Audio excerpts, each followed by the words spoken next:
जय हिंद दोस्तों, एक बार फिर से स्वागत है आप सभी का। आज की क्लास एसएससी एमटीएस हवलदार 2025 की जो भी मेरे दोस्त तैयारी कर रहे हैं उन सभी के लिए रोज़ की तरह देखो दोस्त, आज भी आपके जीके जीएस के इंपॉर्टेंट एमसीक्यू फॉर्मेट में 50 प्रश्न होने वाले हैं। और यहाँ पे मैं आपको बता दूं कि ऑप्शन आपको इंग्लिश और हिंदी दोनों में मिलेंगे। एसएससी एमटीएस जो प्रीवियस ईयर क्वेश्चन पूछे गए थे वो आपको क्लास में देखने को मिलेंगे। तो इंपॉर्टेंट क्लास होने वाली, बिल्कुल बढ़ते हैं बिना किसी देरी के अपनी क्लास में। और देखिए यहाँ पे पहला प्रश्न आपका दिया है कि भारत का पहला स्वदेशी स्वचालित बायोमेडिकल अपशिष्ट उपचार संयंत्र किसने लॉन्च किया है? बताओ बेटा, भारत का पहला स्वदेशी स्वचालित बायोमेडिकल अपशिष्ट उपचार संयंत्र किसने लॉन्च किया है? तो यहाँ पे आपका राइट आंसर केंद्रीय मंत्री डॉक्टर जितेंद्र सिंह जी। तो यहाँ पे आपका राइट आंसर ऑप्शन सी हो जाएंगे। क्या हो जाएंगे? ऑप्शन सी राइट आंसर हो जाएंगे। तो बिल्कुल बढ़ते हैं अपने अगले प्रश्न की तरफ। इसका टारगेट 50 में से 40 का है, ठीक है ना दोस्त, 40 प्लस का। तो बिल्कुल आप देखिए यहाँ पे दिया है प्रश्न आपका, निम्नलिखित में से शीतला माता मंदिर किस राज्य में स्थित है? निम्नलिखित में से शीतला माता मंदिर किस राज्य में स्थित है? तो यहाँ पे आपका जो राइट आंसर है वो याद रखना हरियाणा, ऑप्शन बी हो जाएगा। हरियाणा के कहाँ पर? गुरुग्राम में। तो याद रखना दोस्त, गुरुग्राम में, बिल्कुल इंपॉर्टेंट बेटा। और देखो उत्तराखंड में बेटा आपसे पूछा जा सकता है कि कौन सा मंदिर स्थित है, तो आपका राइट आंसर क्या होगा? याद रखना आपके जो केदारनाथ है, कौन से? केदारनाथ, है ना, आपसे पूछे जा सकते हैं। जैसे यहाँ पे हिमाचल प्रदेश है, हिमाचल प्रदेश से आप ज्वालामुखी मंदिर को याद रखना, कौन सा? ज्वालामुखी माता का मंदिर याद रखना है। और यहाँ पे जैसे कि तमिलनाडु दे रखा है, तमिलनाडु से पता क्या पूछ लिया जाता है? देखो श्रीपुरम गोल्डन टेम्पल, क्या? श्रीपुरम गोल्डन टेम्पल पूछ लिया जाता है। तो ये भी आपको ध्यान रखना है। बिल्कुल बढ़ते हैं अपने अगले प्रश्न पे। देखिए यहाँ पे दिया है, जल युक्त गिलास में तैरता हुआ बर्फ का टुकड़ा जब पिघलता है तो पानी का स्तर होगा। ये प्रश्न हम लोग पहले एक बार कर चुके हैं और आपके एसएससी एमटीएस के पेपर में भी पूछा गया था। तो बेटा बिल्कुल इंपॉर्टेंट है और याद रखना कि वही रहेगा, मतलब समान रहेगा। अगर मान लो कोई गिलास है उसमें बर्फ का टुकड़ा अगर तैर रहा है और वो धीरे धीरे पिघल रहा है, तो पिघलने के बाद पानी का स्तर क्या होगा? वही सेम रहेगा भैया, कुछ भी बदलाव नहीं होने वाला है, ठीक है ना। तो बिल्कुल बढ़ते हैं अपने अगले प्रश्न पे। अब जैसे यहाँ पे देखिए, यहाँ पे नेक्स्ट प्रश्न दिया है, निम्नलिखित में से हजारीबाग वन्य जीव अभ्यारण्य किस राज्य में स्थित है? कौन सा? हजारीबाग वन्य जीव अभ्यारण्य पूछा है, किस राज्य में स्थित है? तो यहाँ पे आपका राइट आंसर क्या होगा? बिल्कुल करिए, कर लिया तो मैच करो दोस्त, झारखंड, ऑप्शन सी यही करा होगा ना। तो बिल्कुल सही आंसर आपने करा है। अब यहाँ पे मिजोरम से याद रखना दोस्त, डम्फा अभ्यारण्य पूछा जा सकता है। कौन सा? डम्फा अभ्यारण्य पूछा जा सकता है। तो ये आपको नोट कर लेना है, याद रखना है। जैसे यहाँ पे जम्मू कश्मीर दे रखा है, जम्मू कश्मीर से आपसे किश्तवाड़ा राष्ट्रीय उद्यान, कौन सा? किश्तवाड़ा। तो ये भी आपको ध्यान में रखना है। बिल्कुल उत्तर प्रदेश से बेटा दुधवा नेशनल पार्क और चंद्रप्रभा, नोट करो। बढ़ते हैं अगले प्रश्न पे। देखिए यहाँ पे नेक्स्ट प्रश्न दिया है, दृष्टिहीनों की 23वीं राष्ट्रीय एथलेटिक्स चैंपियनशिप 2024 कहाँ शुरू हुई थी? बिल्कुल बेटा इंपॉर्टेंट प्रश्न आपके लिए। और मैं आपको बताऊँ ये 2024 में हुई थी, है ना, जैसा कि यहाँ पे बताया गया है। और ये गुजरात राज्य के नाडियाल में हुई थी। कहाँ पर? ऑप्शन डी यहाँ पे क्या हो जाएगा? गुजरात राइट आंसर आपका हो जाएगा। और यहाँ पे नाडियाल को याद रखना, नाडियाल, नाडियाड, ठीक है ना, बिल्कुल नोट कर लो। ये 14 दिसंबर को हुआ था, 14 दिसंबर 2024 को इसका आयोजन, नोट कर लिया। बढ़ते हैं अगले प्रश्न पे फिर। और यहाँ पे देखिए नेक्स्ट प्रश्न दिया है, ध्वनि के स्रोत व परावर्तक सतह के बीच न्यूनतम कितनी दूरी होनी चाहिए?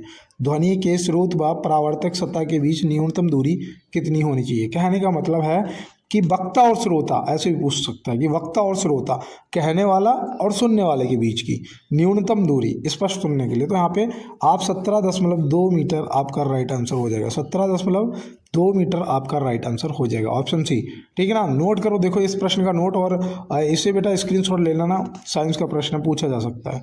बढ़ते हैं अपने अगले प्रश्न पे। देखिए यहाँ दिया है, बैगा जनजाति किस राज्य में निवास करती है? बैगा जनजाति किस राज्य में निवास करती है? तो यहाँ पे आप क्या बताएंगे? बिल्कुल सबसे बढ़िया यहाँ पे जो आपका राइट आंसर अगर बन रहा है ऑप्शन ए मध्य प्रदेश, तो आपका राइट आंसर हो भी गया है, ठीक है ना, याद रखना। जैसे यहाँ पे मेघालय, मेघालय से कौन कौन सी जनजातियाँ आपसे पूछी जाती हैं पता है? देखो वहाँ पे ये पहाड़ी भी हैं, कौन सी? एक तो गारो है, दूसरी बेटा खासी है, कौन सी? खासी है, और तीसरी आपकी जयंती, है ना। जयंती, तो इसको भी आप ध्यान रखेंगे। बिल्कुल, ये मेघालय में पड़ते हैं, ठीक है ना। और जैसे कि यहाँ पे देखो ये उत्तराखंड दे रखा है, ये तो कई बार मैंने आपको भोटिया बताया है। कौन सा? भोटिया, बिल्कुल रटा पड़ा होगा। राजस्थान से मीड़ा को याद रखना, सबसे ज़्यादा मीड़ा, ठीक है ना, तो ये राजस्थान में, नोट कर लो। बढ़ते हैं अपने अगले प्रश्न की तरफ।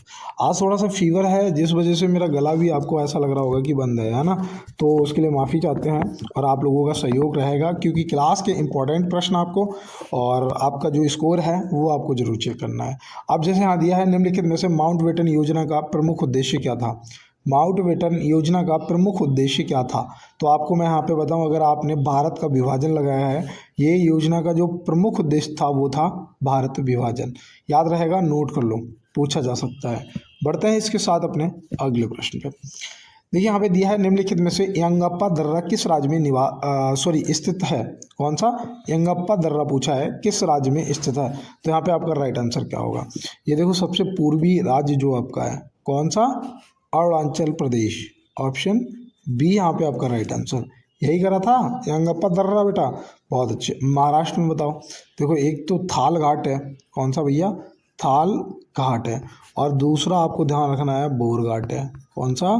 बोर घाट है। तो ये भी देखो, दर्रा वगैरह कहीं पूछ लिए। आज की क्लास ऐसे ही आपको बिल्कुल कॉमन क्वेश्चन मिलेंगे, कॉमन क्वेश्चन, और ये मैं इसीलिए कह रहा हूँ कि ये किसी भी पेपर में पूछे जा सकते हैं। एसएससी एमटीएस हवलदार की तैयारी कर रहे हो, ये प्रश्न आपके लिए इंपॉर्टेंट है।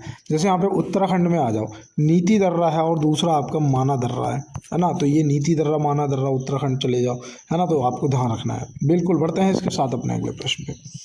ओलंपिक ई स्पोर्ट्स गेम 2027 का आयोजन कहाँ किया जाएगा? ई स्पोर्ट्स गेम 2027 का आयोजन कहाँ किया जाएगा?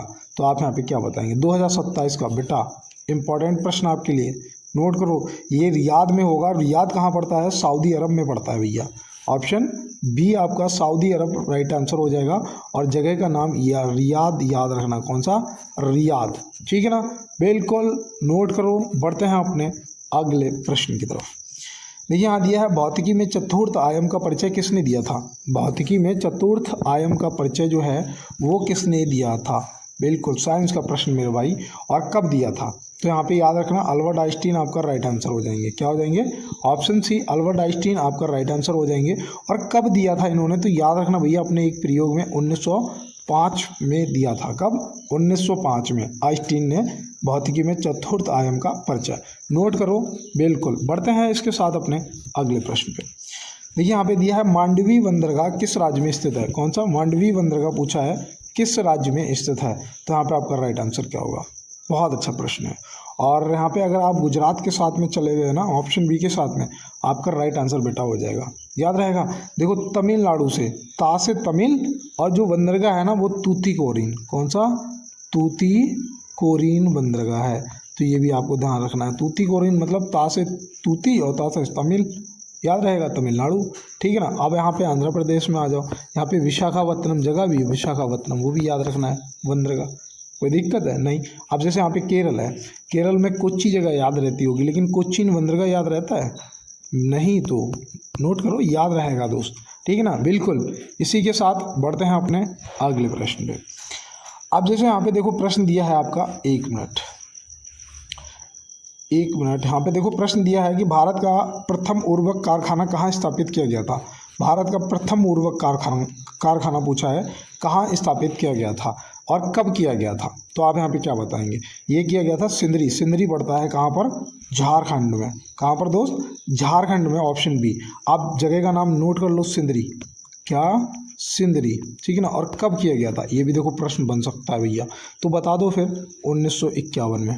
कब? 1951 में, याद रहेगा, नोट कर लिया। बिल्कुल बेटा, स्क्रीनशॉट ले लो। देखो आज ऐसे ही मैंने नहीं कहा कि आपके लिए इंपॉर्टेंट प्रश्न है, आपके लिए प्रीवियस ईयर प्रश्न है, क्योंकि ये कॉमन प्रश्न है और हर पेपर में पूछे जाते हैं। अब जैसे यहाँ पे दिया है कि निम्नलिखित में से प्रकलन समिति में कुल कितने सदस्य होते हैं? प्रकलन समिति में कुल कितने सदस्य होते हैं? तो यहाँ पे आपका राइट आंसर क्या आएगा? बिल्कुल करिए, 30, ऑप्शन सी लगा दिया। ऑप्शन सी लगा दिया तो फिर बिल्कुल सही है। और सभी सदस्य, देखो एक पॉइंट नोट करो यहाँ पे कि इसके जो सभी सदस्य होते हैं वो कहाँ से चुने जाते हैं? लोकसभा से चुने जाते हैं, लोकसभा से चुने जाते हैं बेटा। ये पॉइंट आपके लिए इंपॉर्टेंट बनता है, नोट करना है, ठीक ना। बिल्कुल, बढ़ते हैं इसके साथ अपने अगले प्रश्न पे। अब जैसे आ दिया है, विश्व प्रसिद्ध सूरज कुंड मेला 2025 कहाँ आयोजित किया गया है। विश्व प्रसिद्ध सूरज कुंड मेला 2025 कहाँ आयोजित किया गया है।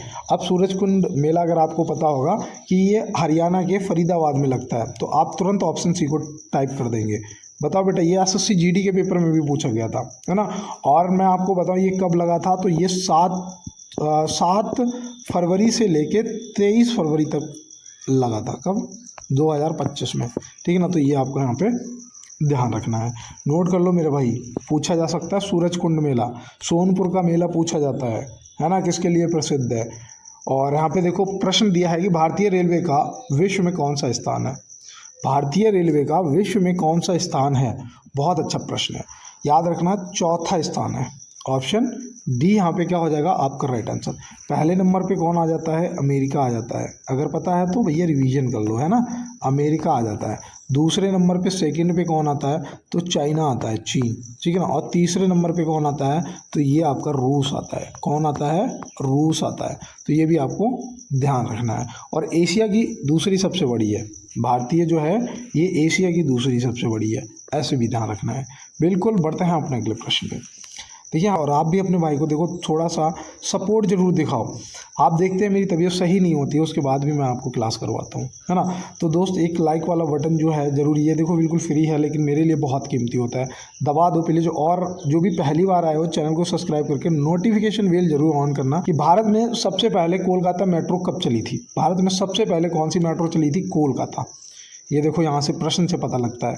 और कब चली थी, 24 अक्टूबर 1984 को। 24 अक्टूबर 1984 को चली थी। ऑप्शन ए यहाँ पे क्या हो जाएगा, बिल्कुल राइट आंसर बनेगा। बढ़ते हैं इसके साथ अपने अगले प्रश्न पे। यहाँ दिया है, निम्नलिखित में से किस एक को स्ट्रेचर गैस भी कहा जाता है। ये प्रश्न देखो रिवीजन में आपका आ गया, है ना, क्योंकि ये हम पहले भी XE को कर चुके हैं। अब XE भैया किसे कहते हैं, तो हम क्या बताएंगे, जेनॉन को कहते हैं, है ना। तो बिल्कुल इसी तरीके से ऑप्शन सी हमारा राइट आंसर हो जाएगा। अब इसकी खोज पे भी हमारी बात हुई थी कि भैया इसकी जो खोज है गैस की वो किसने करी थी, तो याद रखना विलियम साम्सो ने करी थी। विलियम साम्सो ने करी थी। और कब करी थी, तो वो भी नोट कर लो। चलो यहाँ पे 1898, देखो याद आ गया, 1898 को करी थी। नोट कर लिया, स्क्रीनशॉट ले लो मेरे भाई। फिर बढ़ते हैं अपने अगले प्रश्न पे। देखिए यहाँ पे दिया है, स्वतंत्र भारत की पहली औद्योगिक नीति को कब घोषित किया गया था। स्वतंत्र भारत की पहली औद्योगिक नीति को कब घोषित किया गया था, तो यहाँ पे आपका राइट आंसर क्या होगा।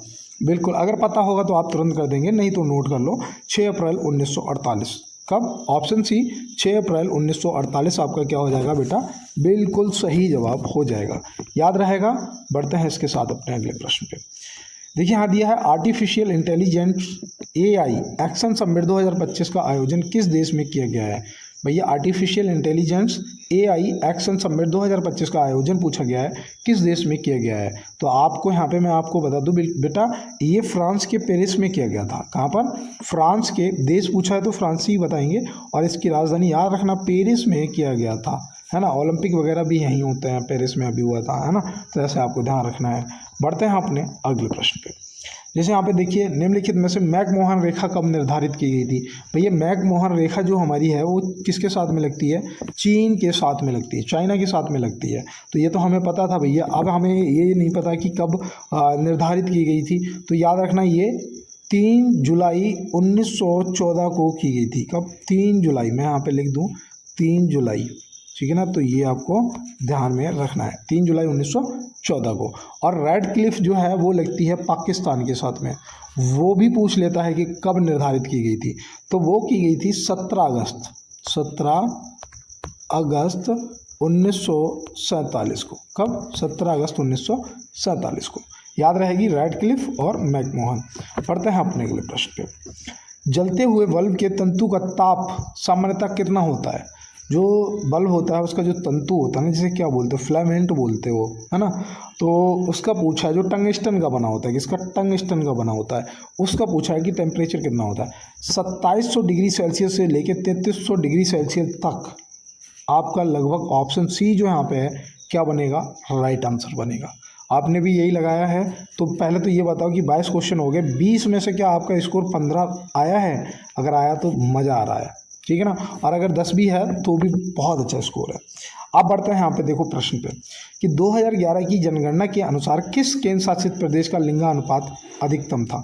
किस केंद्र शासित प्रदेश का लिंगानुपात अधिकतम था? तो यहाँ पे आप क्या बताएंगे? बिल्कुल, के अनुसार किस केंद्र शासित प्रदेश का लिंगानुपात जो था वो अधिकतम था? तो वो हो जाएगा पुद्दुचेरी। ऑप्शन बी क्या हो जाएगा? पुद्दुचेरी आपका राइट आंसर हो जाएगा, है ना। यहाँ पे कुछ दोस्त केरल के साथ में गए होंगे। यहाँ पे बेटा केंद्र शासित प्रदेश पूछा है ना।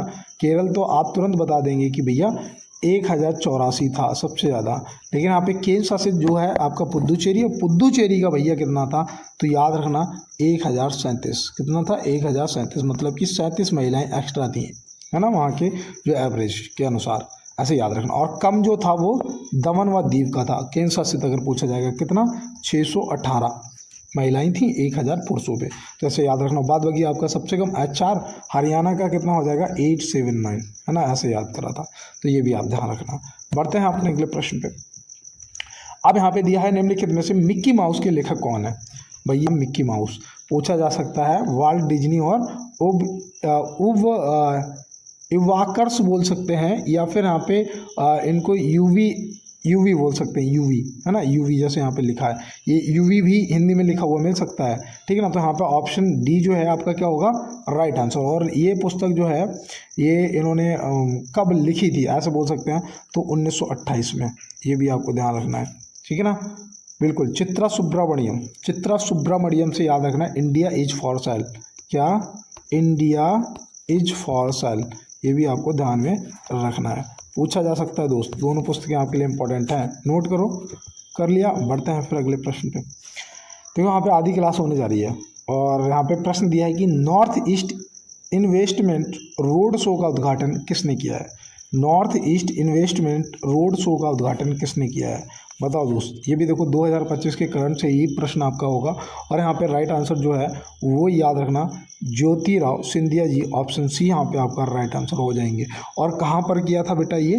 तो याद रखना चेन्नई में, चेन्नई एक्सप्रेस, है ना, अब वो मूवी देखिए ना चेन्नई एक्सप्रेस, तो ये चेन्नई में किया गया था, ऐसे याद रखना है। बिल्कुल, बढ़ते हैं अपने अगले प्रश्न पे। यहाँ पे दिया है चंद्रयान 3 के लैंडिंग पॉइंट का नाम क्या था?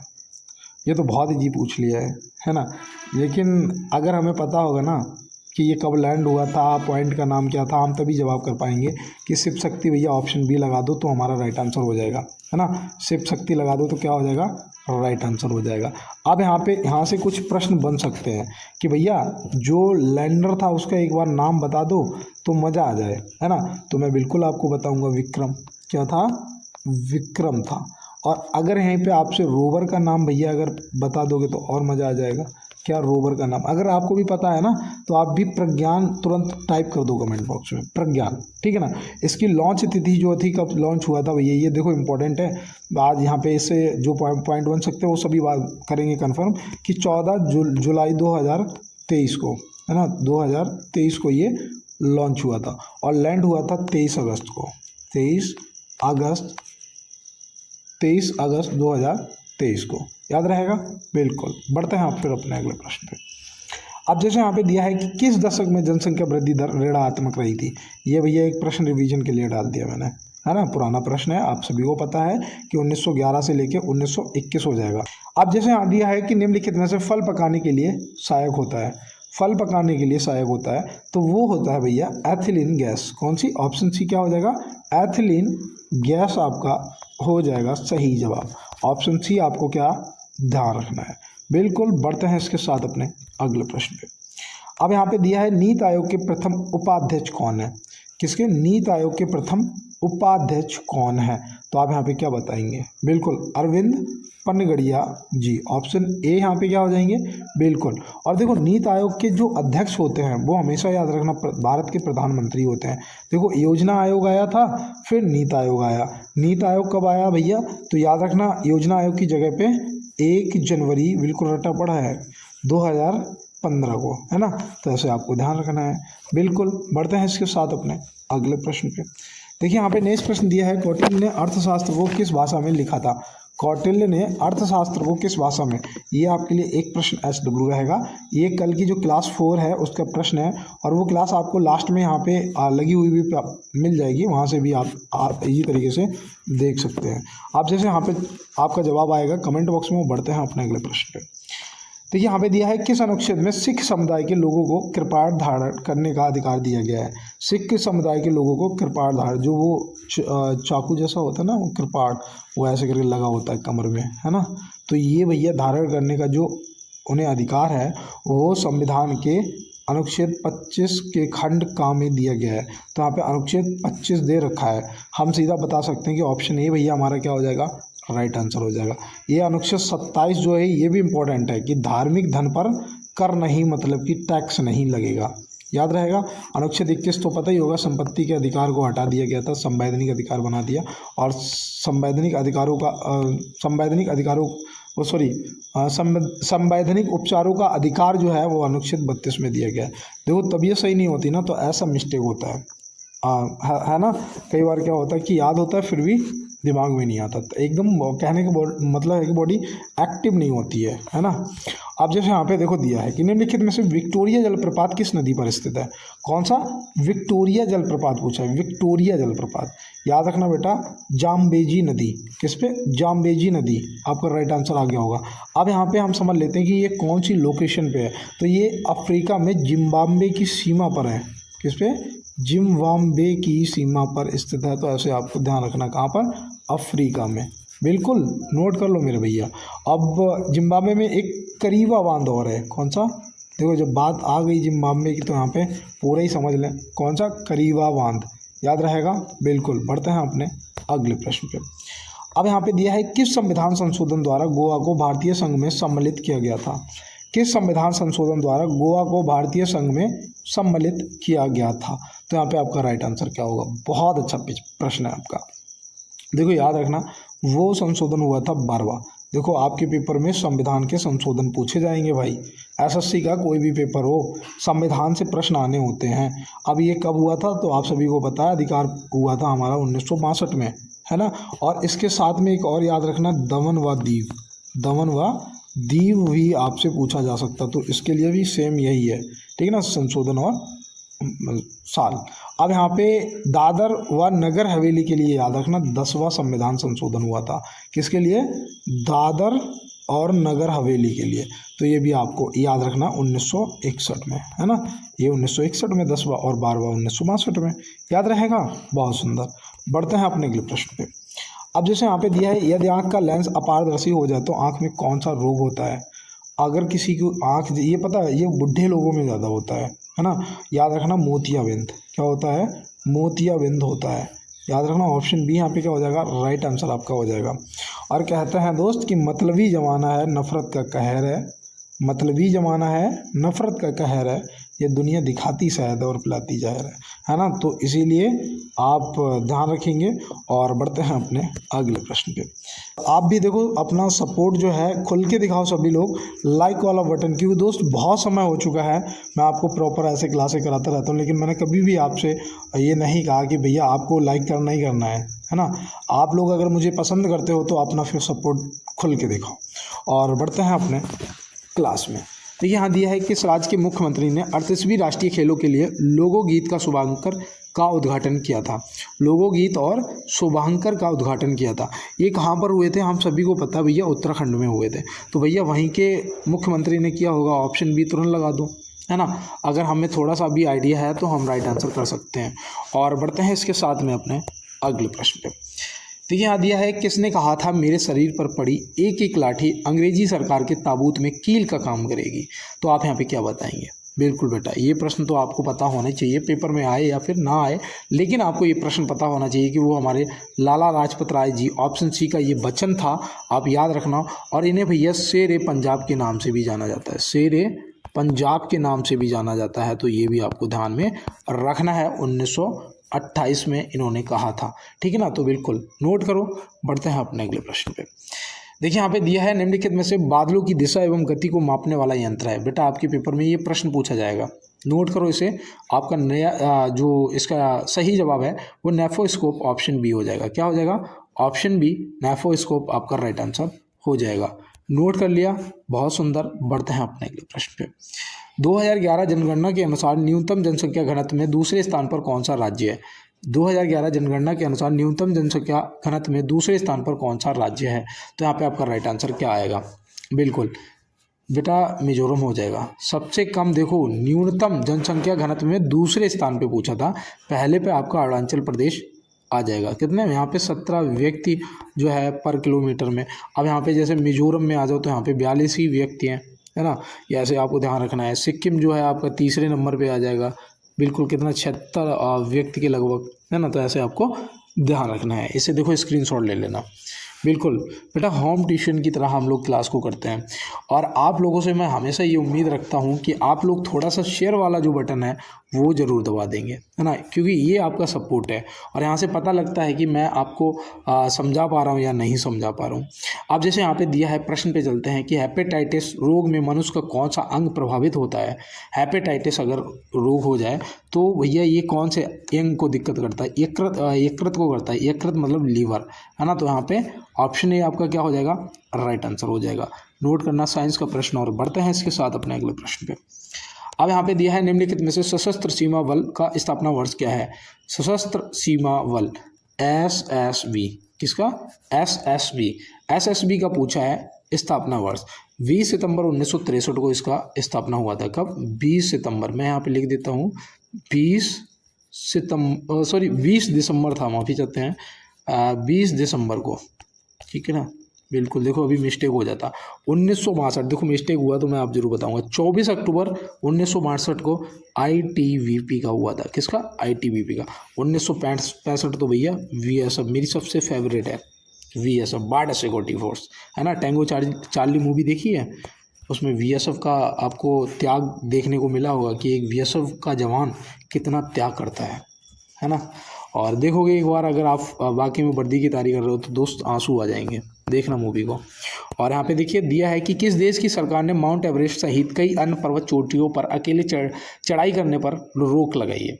किस देश की सरकार ने माउंट एवरेस्ट सहित कई अन्य पर्वत चोटियों पर अकेले चढ़ने पर रोक लगाई है? तो यहाँ पे आपका राइट आंसर क्या होगा? याद रखना भैया, माउंट एवरेस्ट पड़ता कहाँ है? नेपाल में, जिसे सागरमत्था के नाम से जानते हैं, है ना। 8,848 मीटर ऊंचाई है, तो इसको आप ध्यान रखेंगे। बिल्कुल आपका राइट आंसर। और बढ़ते हैं अपने अगले प्रश्न पे। देखिए यहाँ पे दिया है निम्नलिखित में से घुड़सवारी के खेल परिसर को क्या कहा जाता है? घुड़सवारी के खेल परिसर को क्या कहा जाता है? तो यहाँ पे आपका राइट आंसर क्या हो जाएगा? कर लिया? यहाँ तो इतना सोचना ही नहीं है, एरीना करो भैया, तुरंत ऑप्शन ए लगाना है पेपर के अंदर। देखो यहाँ पे तरल ताल का मतलब होता है स्विमिंग पूल। अब अगर कोई कभी हिंदी में पूछ ले कि स्विमिंग पूल को हिंदी में बताओ क्या कहते हैं, तो आप क्या बताएंगे? तरल ताल। एक देखो यहाँ पे नई चीज़ पता लगी होगी, जो कि किसका मैदान होता है? तैराकी का होता है। किसका होता है?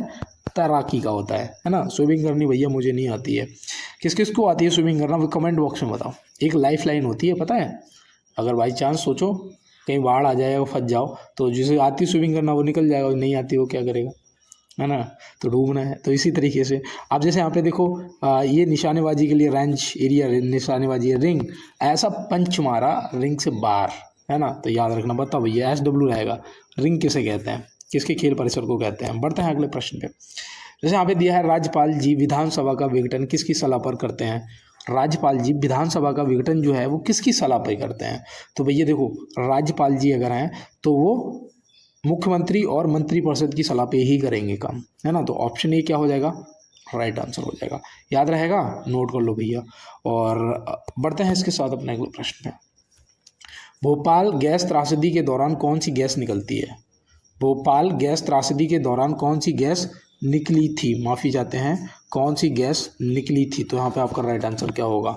बिल्कुल ये मैं आपको बताऊं, ये सब बहुत भयानक गैस त्रासदी हुई थी और इसमें बहुत से लोगों की जान चली गई थी। और यहाँ पे याद रखना मिथाइल आइसोसाइनेट गैस का रिसाव हुआ था और ये 2 से 3 दिसंबर को हुआ था। मतलब कि बोल सकते हैं 2 से 3 दिसंबर 1984 को, मतलब कि 2 की रात और 3 की सुबह के बीच का जो टाइम था, जो रात थी, है ना, 2 की और 3 के बीच की रात उसको हुआ था। ऐसे ध्यान रखना। बढ़ते हैं अपने अगले प्रश्न पे।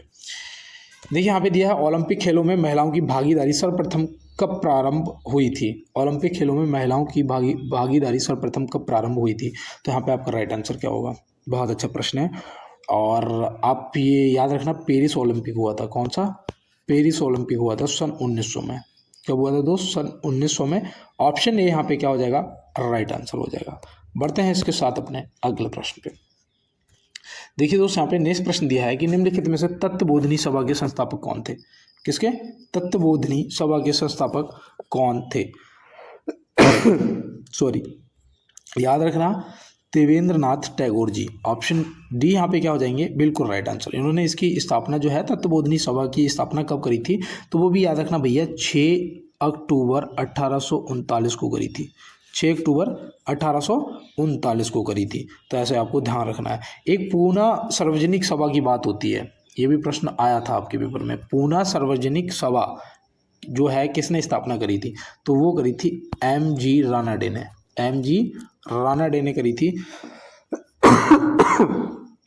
सॉरी, याद रखना है। और याद रखना कब करी थी? तो 1870 में करी थी। बिल्कुल दोस्त, नोट कर लिया। बढ़ते हैं अपने अगले प्रश्न पे। भारतीय अर्थव्यवस्था में उदारीकरण का अग्रदूत किसे कहा जाता है? तो आपको यहाँ पे तुरंत डॉक्टर मनमोहन सिंह जी को लगा देना है टिक। ऑप्शन ए क्या हो जाएंगे? बिल्कुल राइट आंसर। बढ़ते हैं अपने अगले प्रश्न पे। देखिए यहाँ पे दिया है, निम्नलिखित में से देवदास के रचनाकार कौन थे? देवदास के रचनाकार कौन थे और कब इसकी रचना की थी? कब मतलब लिखी थी? तो याद रखना, शरत चंद्र चट्टोपाध्याय जी। तो ऑप्शन बी यहाँ पे आपका पहले तो राइट आंसर हो जाएंगे, है ना। और इन्होंने ये कब लिखी थी? तो याद रखना भैया, 1901 में लिखी थी। कब लिखी थी? 1901 में लिखी थी। तो ये भी आपको ध्यान रखना। देवदास बेटा, पुस्तक इंपॉर्टेंट है, याद रखना। बिल्कुल। बढ़ते हैं अपने अगले प्रश्न पे। निम्नलिखित में से बांडीवास का युद्ध कब हुआ था? बांडीवास का, ये जो बांडीवास का युद्ध हुआ था दोस्त, 22 जनवरी 1760 को हुआ था। ऑप्शन ए यहाँ पे क्या होगा? राइट आंसर हो जाएगा। अब यहाँ पे देखो 1759 भी दे रखा है ना। बेदरा का युद्ध हुआ था। कौन सा? बेदरा का युद्ध हुआ था, ये भी आपको ध्यान रखना है। यहाँ पे देखो 1757 दिया है, याद रखना प्लासी का युद्ध हुआ था। किसका? प्लासी का युद्ध हुआ था। मैंने आपको जो 1526, 27, 28, 29 ट्रिक से याद करवाए थे, 1540 कन्नौज का वो भी ट्रिक से याद करवाया था।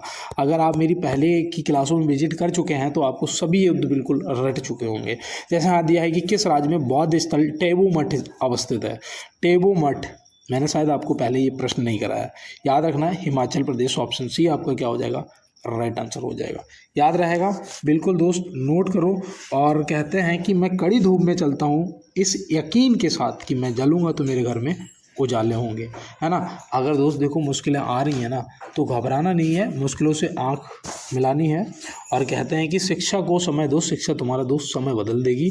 और अगर समय ख़राब चल रहा है तो घबराओ मत, और अपना फीडबैक एक बार ज़रूर बताना कि क्या क्लास में आपको कैसा लगा और क्लास कैसी लगी। और अगर कोई भी डाउट है या कोई भी मिस्टेक होती है मुझसे क्लास के अंदर, तो वो आप मुझे कमेंट बॉक्स में ज़रूर अवगत कराया करो, क्योंकि मैं आपका भाई हूँ, गुरु हूँ, जो भी आप मुझे मानते हैं। और बिल्कुल दोस्त, इसी के साथ मेहनत करते रहिए, सफलता एक दिन ज़रूर आपके कदम चूमेगी। और मिलते हैं नेक्स्ट क्लास में नेक्स्ट प्रश्नों के साथ में। तब तक के लिए सभी दोस्तों को मेरा जय हिंद, वंदे मातरम, भारत माता की जय।